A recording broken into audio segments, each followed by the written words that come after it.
오늘 말씀을 전하면서 먼저 시 한 편을 여러분들에게 소개해 드립니다.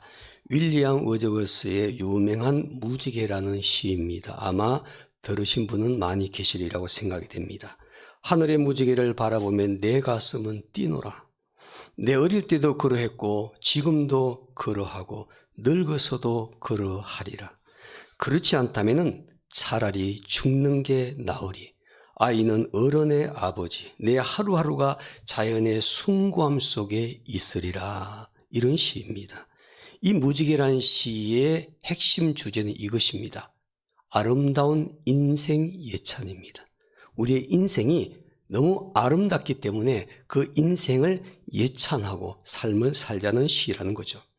사람은 누구나 아름다운 인생을 꿈꾸며 삶 속에서 행복과 건강을 추구합니다. 현대인들에게 있어서 무지개는 무엇일까? 오늘날 현대인들이 살아가면서 추구하고 따라가는 무지개란 무엇일까? 바로 그것은 행복과 건강이라는 무지개입니다. 삶의 최대 목표로 개인의 건강과 행복을 추구하는 것이 당연하게 여겨지고 있는 사회입니다. 반면에 건강하고 행복한 공동체를 만드는 일에는 관심이 점점 줄어들고 있다는 것입니다. 인생 행복은 개인적인 삶에서만 얻어지는 것이 아니라는 것입니다. 코로나19 팬데믹 이후에 나타나는 전 세계적인 현상, 또 교회에서 나타나는 현상은 공동체가 약화되고 개인의 삶이 중심이 되더라는 겁니다. 그러다 보니까 개인주의가 팽배하게 되죠. 나만 안전하면 되고 나만 행복하면 되고 모든 것이 혼자 모든 것을 이루려 하는 개인주의가 팽배한 것이 코로나19가 우리에게 또 하나의 준 나쁜 결과입니다. 그러나 분명한 것은요, 행복은 개인적인 삶에서만 얻어지는 것이 아니고 가정, 일터, 교회, 그리고 사회와 같은 공동체 안에서 균형 있게 이루어지고 있다는 것입니다. 개인과 공동체는 유기적으로 영향을 주고받는 관계이기 때문에 그렇다는 것이죠. 그러므로 행복해지고 싶다면 어떻게 해야 할 것인가? 여러분, 행복해지고 싶다면요, 꼭 건강한 공동체를 만나셔야만 합니다. 건강한 교회를 만나야만이 행복한 신앙생활을 할 수가 있습니다. 건강한 공동체라는 직장을 만나야만이 사회생활이 행복해질 수가 있습니다. 건강한 공동체라는 가정이 세워져야만이 행복을 누릴 수가 있는 것입니다. 한 걸음 더 나아가서 우리가 건강한 공동체를 만들 수 있는 능동적인 사람이 되셔야만 합니다.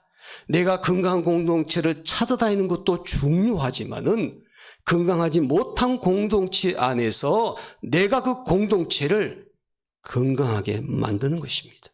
이것이 더 능동적인 사람의 모습이라 그렇게 말할 수 있습니다. 교회라는 공동체, 바로 이 사회에서 그러한 공동체의 건강한 공동체의 역할을 감당하기 위해서 노력하는 삶이 되어야만 합니다. 그래야만이 개인이 행복해지고 가정이 행복해지고 교회가 행복해지고 이 사회가 행복해지는 것이죠. 오늘 본문에도 보니까 교회가 건강해지는 비결을 말씀하고 있습니다.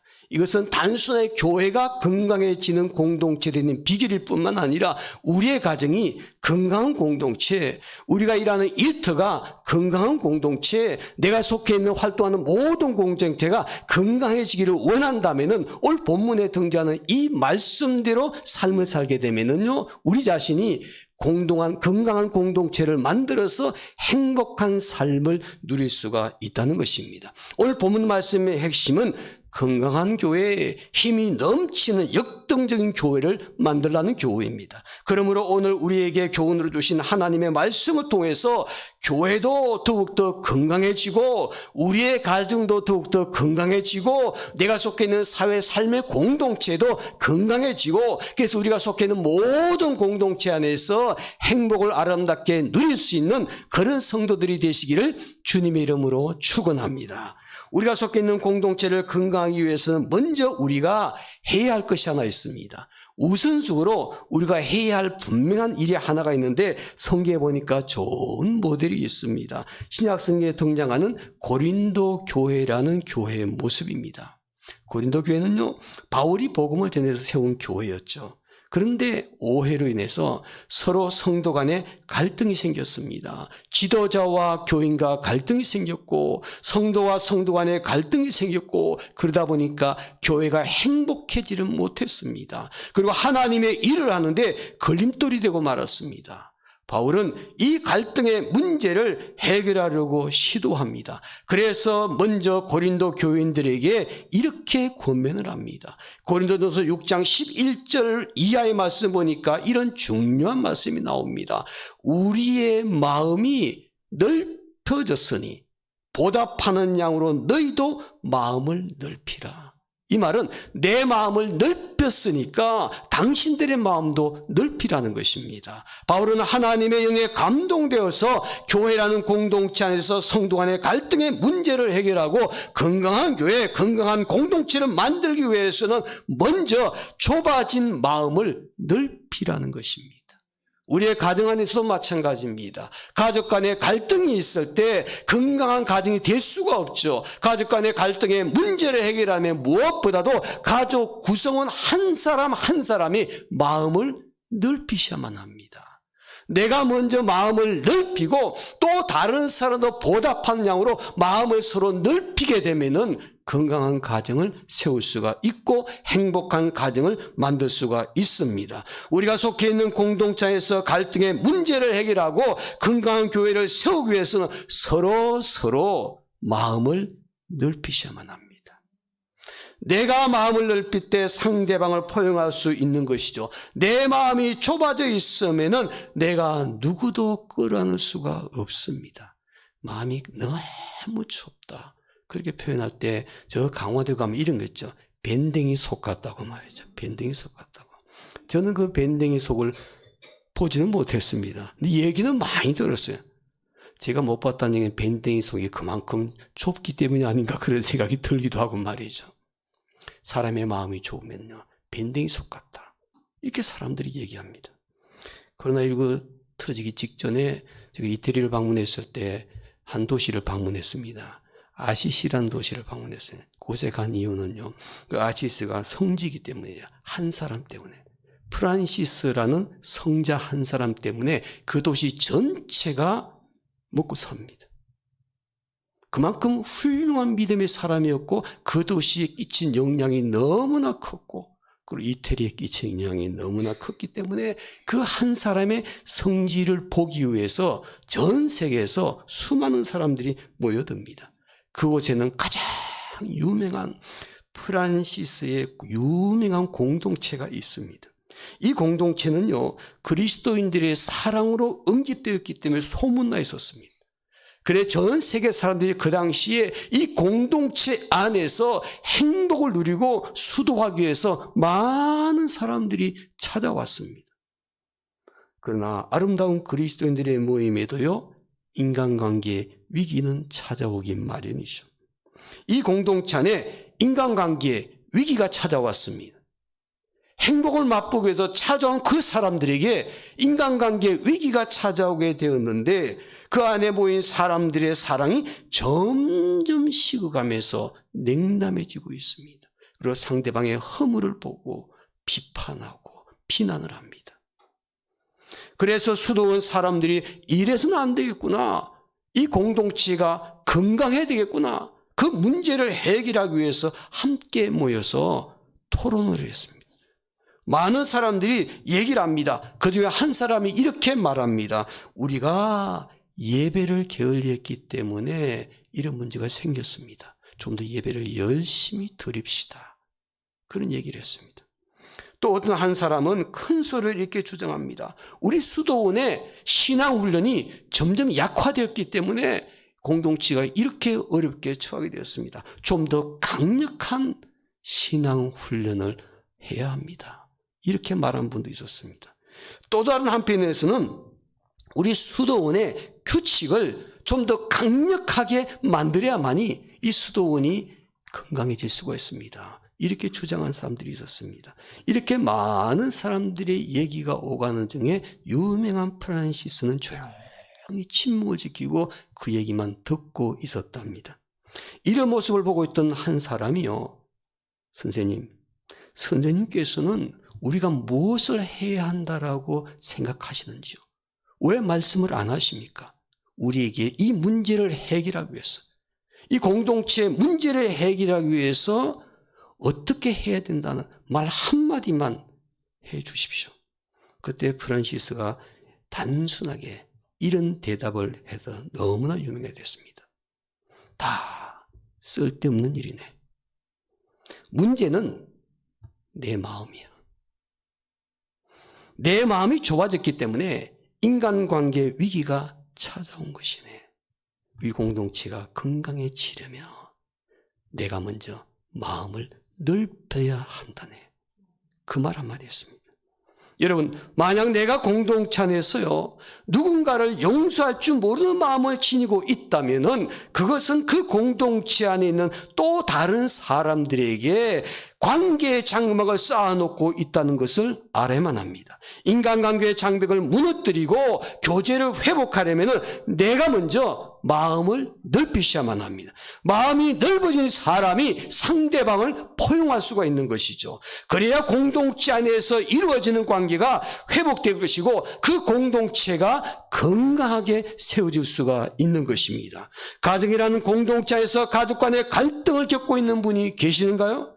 직장이라는 공동체 안에서 동료 간의 인간관계의 갈등을 겪고 있는 분이 계신가요? 교회라는 공동체 안에서 성도 간의 갈등의 관계를 겪고 있는 분이 계신가요? 내가 먼저 마음을 넓히셔야만 합니다. 내가 먼저 마음을 넓혀야 상대방을 포용할 수가 있고 가정과 직장과 교회 안에서 모든 관계가 회복이 되고 건강한 공동체를 만들 수가 있는 것입니다. 그러면 우리가 속해 있는 공동체 안에서 마음을 넓혀서 건강한 공동체를 만들려면 어떤 자세를 구체적으로 가져야 될까요? 오늘 본문을 통해서 우리에게 이렇게 교훈합니다. 첫째로 우리가 속해 있는 공동체를 건강하게 만들려면 서로의 약점을 담당해 주셔야만 합니다. 서로 약점을 포용하고 담당해 줄 때 건강한 공동체가 세워지는 것입니다. 오늘 본문 말씀 볼까요? 1절 말씀 보시기 바랍니다. 1절 말씀 제가 읽을 테니까 강조된 말씀은 꼭 보시기 바랍니다. 믿음이 강한 우리는 마땅히 믿음이 약한 자의 약점을 담당하고 자기를 기쁘게 하지 아니할 것이라. 무엇을 담당하라고 말합니까? 약점을 담당하라. 우리의 교회 안에 공동체, 가정이란 공동체, 직장이란 공동체 안에 그 공동체가 건강하려면요, 상대방의 약점이 있으면은 그 약점을 공격의 대상으로 삼지 말라는 것입니다. 그 약점을, 단점을 내가 포용하고 그것을 감당해 주라는 것입니다. 그리할 때 공동체가 건강하게 되는 것이죠. 사람은 누구나 다 단점이 있고 약점이 있습니다. 저 사람은 좀 완벽하겠지. 그 사람도 속속히 들여다보면요, 다 약점이 있고 단점이 있습니다. 여러분 저를 어떻게 보시는지 전 잘 모르겠습니다. 제 단점, 제 약점을 가장 잘 아는 사람이 누구일까요? 네, 제 아내입니다. 그래서 제 약점을 알고 싶으면 제 아내한테 물어보시면 돼요. 근데 제 아내가 절대 말 안 할 겁니다. 제 자존심을 지켜주기 위해서 말이죠. 사람을 살다 보면요, 약점이 다 있습니다. 단점이 있습니다. 그걸 숨기고 싶어 합니다. 그런데 그것이 드러나게 되면은 열등감을 느끼게 되죠. 때로는 분노하게 되죠. 그래서 건강한 공동체를 만들지를 못합니다. 우리가 부부에게 단점을 보았을 때, 약점을 보았을 때, 우리가 교회 안에서 단점을 보고 약점을 보았을 때 어떻게 될 것인가? 그것을 내가 공격의 대상으로 삼는 것이 아니고 그것을 포용하고 담당해 주는 자세를 가지라는 것입니다. 바로 그것이 행복한 공동체, 건강한 공동체를 만들 수 있는 거죠. 누구나 다 단점이 있고 약점이 있습니다. 온전한 사람은 이 세상에 단 한 사람도 없습니다. 단지 상대적으로 다른 사람들과 비교해 볼 때 조금 나을 뿐이죠.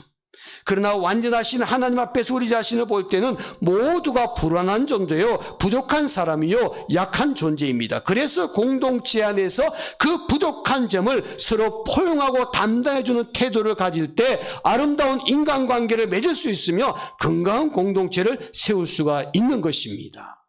여러분, 동물의 세계를 보시기 바랍니다. 그 동물의 세계 원리는요, 이것 아닙니까? 약육강식. 강한 놈이 약한 놈을 잡아먹고 결국은 강한 자만 살아남는 거죠. 이런 동물의 세계에서는요, 인격적인 관계가 절대로 존재할 수가 없습니다.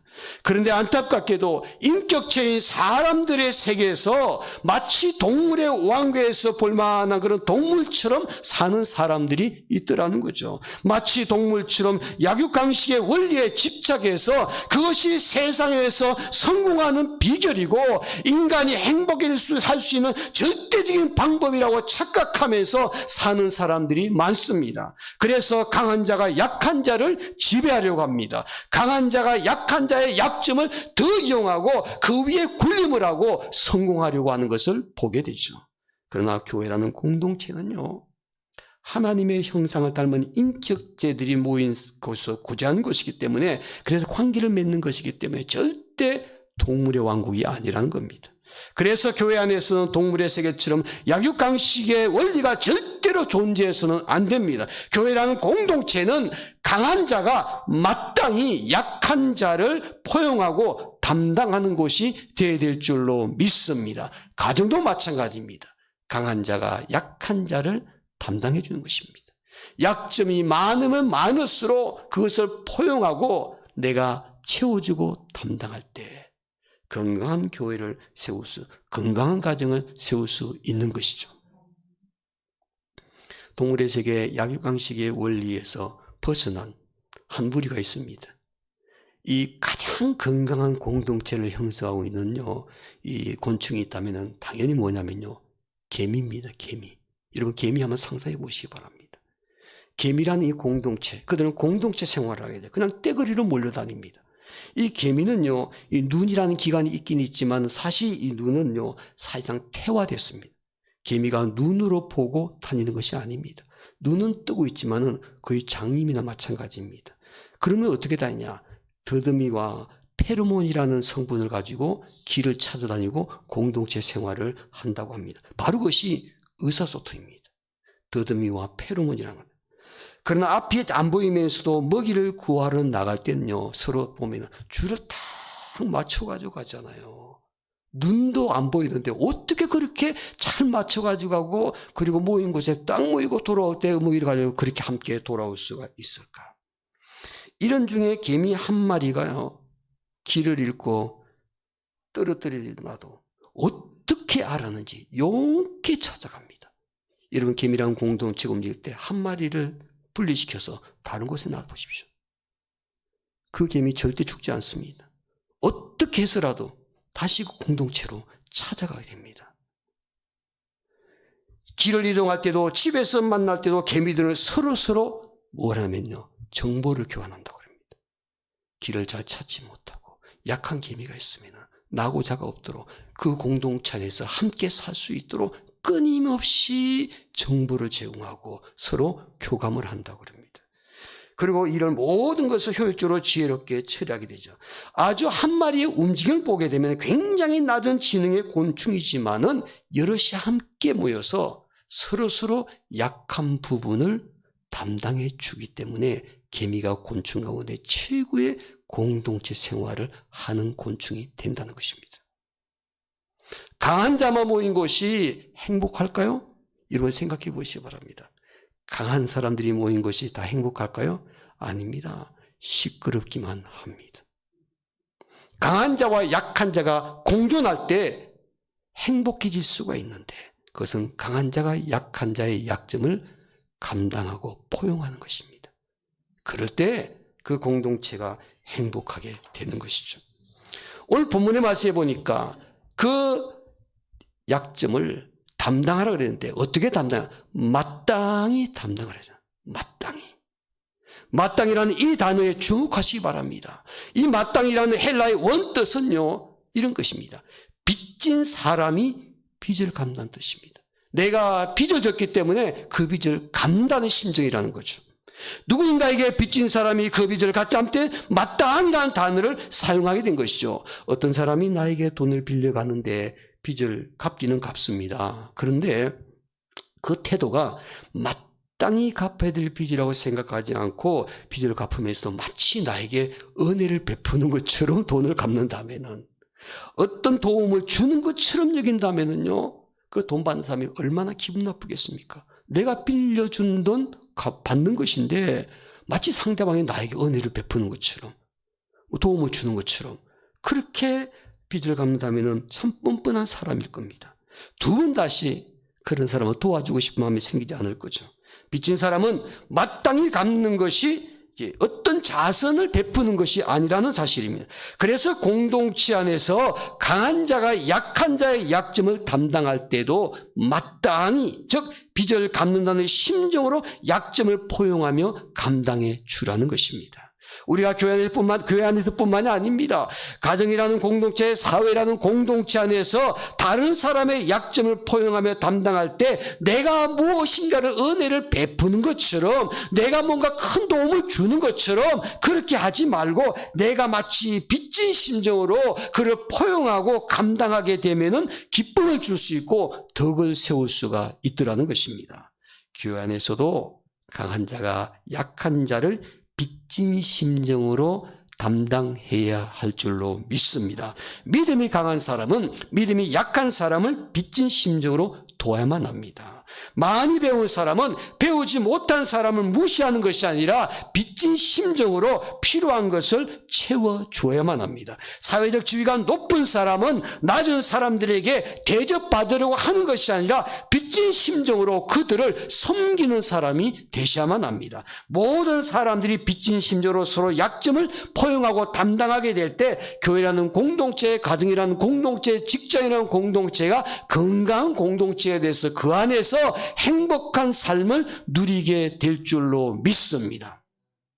둘째로요, 우리가 속해 있는 공동체, 그 공동체를 건강한 공동체를 만들려면 어떻게 해야 할 것인가? 서로 뜻을 같이 하는 것입니다. 서로 뜻을 같이 하게 될 때 그 공동체가 건강한 공동체, 행복한 삶을 누릴 수가 있습니다. 5절 말씀 우리 다 함께 읽을까요? 5절 말씀 함께 읽겠습니다. 이제 인내와 위로의 하나님이 너희로 그리스도 예수를 본받아 서로 뜻이 같게 하여 주사. 아멘. 서로 무엇을 같이 한다? 뜻을 같이 하여야 한다고 합니다. 뜻을 같이 하면은요, 한 마음을 품게 되죠. 뜻을 같이 하면은 한 입으로 동일한 신앙 고백을 할 수 있다고 말하는 것을 볼 수가 있죠. 세상 사람들의 모임을 여러분 한번 보시기 바랍니다. 여러 사람이 모였습니다. 여러 사람이 모여서 어떤 공동체가 되어서 어떤 일을 하려고 합니다. 그런데 이게 뜻이 하나로 모아지기가 참 힘듭니다. 우리 사회도 마찬가지죠. 뜻을 같이 하기가 쉽지 않은 것을 볼 수 있지 않습니까? 모인 사람들의 생각이요, 다 제각기 다릅니다. 그렇기 때문에 한 마음을 품을 수도 없고 한 입으로 말하는 것처럼 동일한 말을 할 수도 없죠. 사실 부부는 피 한 방울도 안 섞인 사람들 아닙니까? 피 한 방울도 섞이지 않은 사람이에요. 뭐 혈통이라도 피라도 한 방울 섞였으면 그래도 핏줄이 같으니까 서로 때로는 양보하기도 하고 말이죠. 서로가. 근데 부부는 피 한 방울도 안 섞인 사람들입니다. 그리고 살아온 인생, 서로 각자 다른 삶의 배경 속에서 훈련받고 성장하고 자라왔습니다. 근데 전혀 다른 두 사람이 한 가정을 이루었습니다. 뜻이 같아질까요? 참, 뜻이 같지 않을 때가 더 많습니다. 뜻이 같은 것보다는 뜻이 같지 않을 때가 훨씬 더 많습니다. 남편과 아내가 서로 뜻이 달라요. 서로 자기 주장만 하는 가정이 있습니다. 어떤 일을 할 때 서로 뜻이 다르다 보면 어떻게 됩니까? 사사건건 충돌하게 되죠. 그러다 보면 부부싸움이 잦아지게 되죠. 여러분, 어떻게 하셔야 되냐면요, 건강한 가정, 건강한 공동체를 맞추려면 뜻을 맞추셔야만 합니다. 뜻을 맞추셔야 됩니다. 한 뜻을 가지셔야 됩니다. 서로 생각과 뜻이 다를 수가 있습니다. 그러면 결정할 때 한 뜻이 되도록 뜻을 맞추도록 노력하셔야 됩니다. 안 되던데요? 또 노력하셔야 됩니다. 잘 안 되던데요? 그래도 노력하셔야 됩니다. 뜻을 맞추셔야 됩니다. 맞추다 안 되면 어떻게 해야 될까요? 더 좋은 것으로 선택을 하셔야 됩니다. 둘 중에 하나가 더 좋은 것으로. 그것도 안 되던데요. 마지막은 이것입니다. 내가 내 뜻을 포기하는 겁니다. 그래야 비로소 뜻이 하나가 됩니다. 내 자존심 때문에, 내 생각 때문에, 내 고집 때문에 내 뜻만 계속 주장하다 보면, 뜻을 서로 맞추지 못하다 보면은 그 공동체가 건강해질 수가 없는 것입니다. 가정도 그렇고, 직장의 일터도 그렇고, 교회도 그렇습니다. 공동체가 건강해지려면, 가정이 행복해지려면 먼저 뜻을 맞추셔야 됩니다. 한 뜻이 되셔야 됩니다. 뒤에 보니까 이런 재미난 글이 있습니다. 몸은 하나인데 머리가 둘 달린 새가 있었답니다. 저는 본 적은 없습니다. 근데 그 글에 보면 이런 얘기 나옵니다. 몸은 하나인데 머리가 두 개인 새야. 그러니까 새의 머리를 조종하는 머리가 둘이다 보니까 움직일 수 있는 몸은 하나잖아요. 그래서 서로가 먹이를 먹을 때도, 날 때도 그렇고 한쪽에서요 양보를 해야 됩니다. 서로 하나의 뜻이 돼야 되니까. 둘이 맞출 수는 없으니까, 생각이 다르니까. 그래서 한 머리가 작동을 하게 되면 한 머리가 멈춰야 돼요. 서로 동시에 작동되게 되면 몸은 하나이기 때문에 몸이 혼란이 찾아오는 것이죠. 그러나 왼쪽 머리가 좀 욕심이 더 많습니다. 욕심이 더 많아서 대부분이 자기가 하고 싶은 대로 했고, 먹이를 먹을 때도 자기가 먼저 맛있는 거 먹고 풍성한 쪽으로 먹고 나서야 나머지 남은 것만 오른쪽 머리에게 주었답니다. 오른쪽 머리가 한 번만 딱 자기가 먼저 결정할 수 있게끔 기회를 달라고 말합니다. 내가 먼저 맛있는 밥을 먹게 해달라고 간절히 오른쪽 머리가 왼쪽 머리에게 부탁을 했답니다. 그랬더니 왼쪽 머리는요, 아랑곳하지 않고 강하게 머리를 흔들면서 부정했습니다. 절대 동의할 수 없다는, 내가 더 맛있는 것을 먹어야 된다는 거죠. 결국 그 다음날 그 새는 죽고 말았답니다. 자기가 식사 시간이 되었던 오른쪽 머리가 너무 먹고 싶어서 왼쪽 머리 무시하고 열매 대신 독초를 먹었기 때문에 그 새의 운명은 죽음으로 끝이 났습니다. 여러분, 소설에 나오는 새 이야기지만요, 우리 가정 안에서도 그렇고 직장과 일터에서도 그렇고 교회에서도 마찬가지입니다. 서로 내 머리가 더 중요하다, 내 주장만 강하게 하다 보면 결국 둘 다 공멸입니다. 세상의 공동체가 다 그런 것이죠.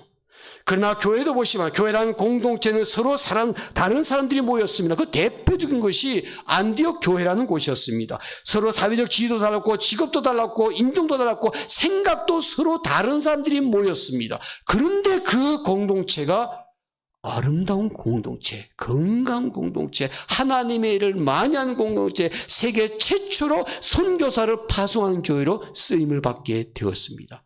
그 이유는 무엇이냐면요, 그들이 하나님의 뜻으로 하나로 뭉쳤기 때문입니다. 주님의 뜻을 가장 중요하게 했기 때문에 개인의 생각보다는 하나님의 뜻이 더 중요하다는 것을 서로 믿었기 때문에 오늘 본문에도 이렇게 말합니다. 서로 뜻을 같이하여 한 마음과 한 입으로 하나님 아버지께 영광을 돌리게 하노라. 성도들은 하나님의 영광이라는 동일한 목적이 있기 때문에 한 뜻을 품을 수 있고 한 마음과 한 입을 가질 수가 있는 것입니다. 성도의 관계는 자기의 목적과 이익과 영광을 위한 것이 아니라 하나님의 영광을 위하는 것이기 때문에 서로 다른 뜻을 가지고 있지만은 하나님의 뜻 앞에서는 모두가 내려놓을 수 있기 때문에 교회라는 공동체가 건강한 공동체가 될 수가 있다는 것입니다. 만약 교회 안에서도요, 하나님의 뜻이 무엇인지를 알고 있으면서도 다른 사람들 하나님의 뜻에 다 순종하는데도 자기는 하나님의 뜻을 순종하지 않으면 불행해지는 것입니다. 안디옥 교회는요, 모든 성도들이 개인의 생각과 개인의 주장이 있었지만은 하나님의 뜻 안에서는 모든 것들을 하나가 되었습니다. 사랑하는 성도 여러분, 여러분들의 가정 안에서도 우리 가정의 목적은 하나님의 영광을 위해서 쓰임받아야 되겠다라는 목적 하나가 분명히 세워지게 되기를 원합니다. 하나님의 뜻은요, 두 개가 아닙니다. 오직 하나입니다. 우리 모든 태백교회 성도들이 한 뜻을 품고 건강한 가정, 건강한 교회, 건강한 사회를 만드는 데 쓰임받을 수 있는 성도들이 되기를 주님의 이름으로 축원합니다. 우리가 속해 있는 공동체, 가정과 교회와 사회를 건강하게 만들려면 어떻게 해야 될 것인가? 첫째로 서로 약점을 담당해 주는 것입니다. 둘째는 서로 뜻을 같이 하는 것입니다. 마지막 셋째로 건강한 공동체를 만들려면은 서로 받아주어야 합니다. 서로 받아주라는 것입니다. 마지막 7절 말씀, 마지막으로 함께 읽겠습니다. 7절 말씀입니다. 시작. 그러므로 그리스도께서 우리를 받아 하나님께 영광을 돌리심 같이 너희도 서로 받으라. 아멘. 7절 말씀에 강조되는 단어가 이것입니다. 받으라는 것입니다. 받으라. 어떻게 받으라는 것입니까? 서로 받는다는 뜻이 무엇일까? 성경 원어 헬라에 보면요, 이 받으라는 뜻은 인격적으로 동등하게 존중해 주란 말입니다. 내가 상대방을 받아들인다 이 말은, 내가 상대방을 받는다 이 말은 상대방을 인격적으로 동등하게 존중해 주는 것을 말합니다. 바로 그것이 받는 것입니다. 믿음의 교제는 인격적으로 상대방을 동등하게 여기며 존중하는 일에서부터 출발되는 것이죠. 상대방의 인격을 나보다 못하다고 여기게 되면요, 절대로 상대방을 존중할 수가 없습니다. 상대방의 인격이 나보다 못한 존재, 그 사람 존중하지 못합니다. 그 사람의 인격이 나와 동등하다고 생각할 때 그 사람을 존중하게 되는 것이죠. 하나님의 창조를 받은 모든 사람들의 인격은 한마디로 말하면 동등합니다. 남자와 여자가 인격이 동등하고, 어린이와 노인이 한마디로 인격이 동등하고, 부자와 가난한 자가 인격이 동등하고, 많이 배운 자와 배우지 못한 자의 인격이 동등하고, 많은 부분이 서로 차이는 있을지라도 오직 하나 동등한 것이 있습니다. 바로 그것은 그 사람의 인격입니다. 인격. 그 사람의 인격을 동등하게 할 때, 존중하게 되면 그 사람을 받아주는 것이 됩니다. 재미난 시리즈가 평등 시리즈라는 말이 있죠. 40대가 되기는 지식에 평등하고 온다고. 그러니까 공부 열심히 했던 사람이나 공부 열심히 하지 못한 40대가 되게 되면 아는 것은 다 비슷비슷해진다고 이렇게 사람들이 얘기하지 않습니까? 50대가 되면 외모가 평등화된다고. 잘생긴 사람, 못생긴 사람 거의 다 비슷비슷하게 아줌마 아저씨가 다 돼간다고 말이죠. 60대가 되게 되면은 성의 평등화가 온다고 그럽니다. 남성이 여성 같고 여성이 남성 같고 남자 여자 구분이 잘 안 되는 것이 바로 이제는 60대라. 70대가 되게 되면 건강의 평등화가 오는. 이제는 모두가 함께 많이 갖지 못합니다. 몸이 여기저기가 아프면서 자꾸 힘들어지는 거죠. 계속 넘어가다 보면 90대가 되면 이제 어떻게 됩니까? 생사가 평등화됩니다. 언젠가는 다 똑같이 죽는 것입니다. 죽지 않고 살아남은 사람 아무도 없습니다. 모든 것이 다 평등해집니다. 그러나 그 사람의 인격은요, 나이에 따라서 절대로 차등이 있을 수가 없습니다. 모든 사람이 다 동등합니다. 교회 안에서도 모든 성도들이 다 인격이 동등하고 이기며 서로 존중할 때 믿음으로 건강한 공동체를 세울 수가 있습니다. 마지막으로 아름다운 인간관계를 원한다면 다음의 인용문을 꼭 기억하시기 바랍니다. 3가지입니다. 첫째는 상대방의 생각이나 요구가 나와 다를 때 당신 틀렸다라는 말을 사용하지 말라는 것입니다. 아, 당신 생각과 내 생각이 다르구나, 이렇게 얘기를 하는 것입니다. 다르다는 것과 틀렸다는 것은 분명히 다릅니다. 혹시나 가정 안에서 상대방의 생각이나 요구가 나와 다를 때 틀렸다고 생각하지 마시고, 아, 나와 다르구나, 이렇게 받아들이라는 것입니다. 두 번째는 상대방에게 나와 같은 감정을 가지라고 강요하지 말라는 것입니다. 상대방은 내가 아니기 때문에 나와 똑같은 감정을 가지라고 요구하게 되면은요, 다툼이 생깁니다. 세 번째는 나와 생각이 다른 상대방의 생각을 존중해 주라는 것입니다. 상대방의 생각을 인격처럼 존중해지게 될 때 건강한 공동체를 세울 수가 있는 것입니다. 이와 들고 마무리 짓습니다. 기독교가 초대교회 로마 시대 때 가장 극심한 박해를 받았었죠. 이 극심한 박해가 한참 진행되는 시기에 소아시아의 비두니아의 총독이었던 필린이라는 총독이 있었습니다. 이 필린이라는 총독이요, 한 도시를 다스리고 있는 총독으로서 그가 속해 있는 로마 제국의 황제에게 서신을 보냅니다. 하나의 보고서 형식입니다. 다음 내용입니다. 그 내용에 보면 이런 내용이 나옵니다. 친애하는 황제의 폐하, 저는 충직한 부하 몇 명을 위장시켜서 그리스도인들의 모임에 나가게 해서 많은 정보를 수집했습니다. 부하들의 보고에 따르면 그들이 모이기만 하면 언제나 그들의 신인 예수에 관해 이야기한다고 합니다. 자주 빵과 포도주를 나누어 먹으며 서로 즐거워하기도 하는데 가장 이해할 수 없는 것은 자신들을 괴롭히는 사람들을 위해서 뜨겁게 눈물을 흘리면서 기도하고 있는 것입니다. 황제시여, 그들은 로마의 관리들과 황제 폐하를 위해서도 지금 기도하고 있습니다. 제 부하들이 느꼈던 가장 확실한 사실 중에 하나는 그들에게 사랑이 있다는 것입니다. 또한 서로 사랑한다는 아름다운 공동체라는 사실입니다. 그러기에 그들에게는 박해가 있었지만은 그들은 힘이 있는 공동체요, 행복한 공동체입니다. 이렇게 황제에게 보고서를 보냈습니다. 대로마 제국이 어떻게 됐습니까? 기독교 앞에 무릎을 꿇었습니다.